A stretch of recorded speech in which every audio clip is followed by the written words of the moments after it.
Ni vilio na simanzi katika manispaa ya Mpanda mkoani Katavi, ambapo inadaiwa kuwa kijana aliyefahamika kwa jina la Hassan Shabani mwenye umri wa miaka 17 kuchomwa na kitu chenye ncha kali sehemu mbalimbali za mwili wake. Tukio hilo linadaiwa kufanywa na watu ambao hadi sasa hawajajulikana, ambapo mashuhuda wamesema kuwa marehemu alikuwa akikimbia huku akiomba msaada kabla ya kupoteza maisha. Akasema Hasani huku senta. Hasani huku senta kafanya nini? Hasani huku senta mama, twende ukamuone. Basi tapiga kama hatua mbili kufuata mwanangu, alikoniita Hasani huku senta twende ukamuone. Na mamake akawa nyuma anifuata na pikipiki. Mama mkubwa panda kwenye pikipiki twende. Nikamuuliza kuna nini? Twende mama mkubwa. Basi nikawa namfuata.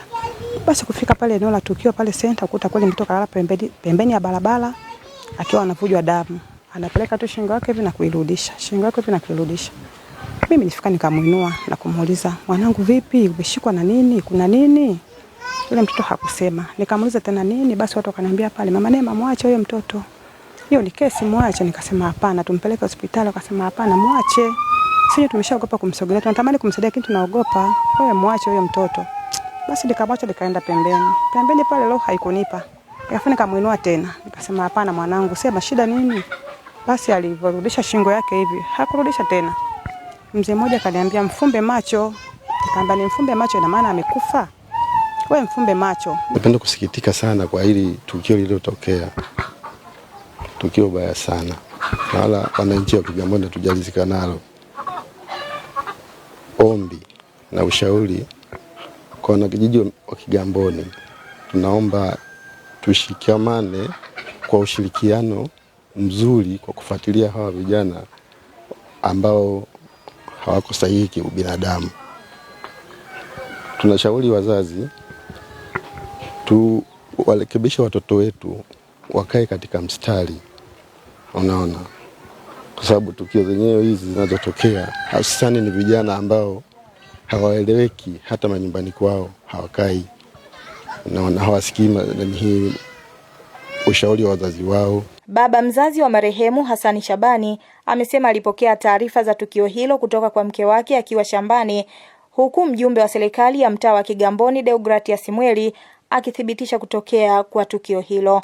Nilikuwa niko shamba nikapigiwa simu na mke wangu kwamba mwanetu amechomwa kisu maeneo hapo center Kigamboni.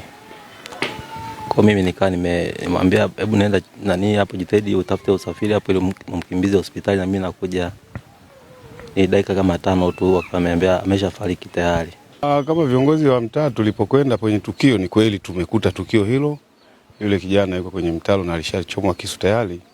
Kwa hatua tulizochukua kama viongozi ni kuwapigia watu wa vyombo vya ulinzi na usalama.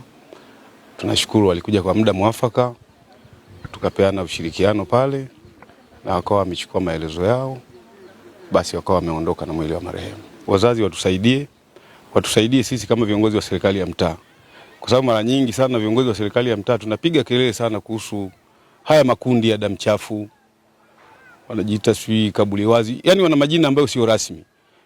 Viongozi tunapokuwa tunaongea unakuta kwamba vijana hawataki kubadilika. Sasa shida ndio inakuwa hapo, wakikutana wao kwa wao, wakati mwingine unakuta matukio yasiyo ya kawaida yanatokea.